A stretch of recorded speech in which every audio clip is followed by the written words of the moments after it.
Gusto ko yung lagi kong may natututunan. Kasi nga, lumaki ako hindi matalino eh. So, love ko yung mga taong matatalino.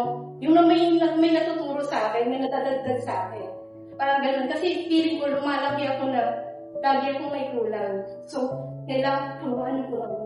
Ngayon, nakita ko si Ma'am Cindy dahil gusto ko siya kasi matalino siya. Gusto ko siya dahil may dadagdag siya sa galang sa akin. Pero ngayon, love ko siya.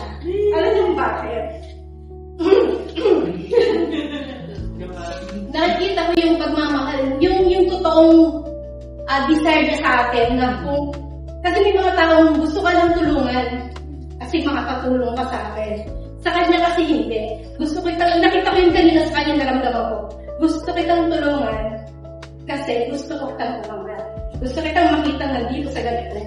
Parang, oh my, dati hinahanga ko siya kasi matalino siya. Ngayon, package din ka na sa akin, Ma'am. I love you.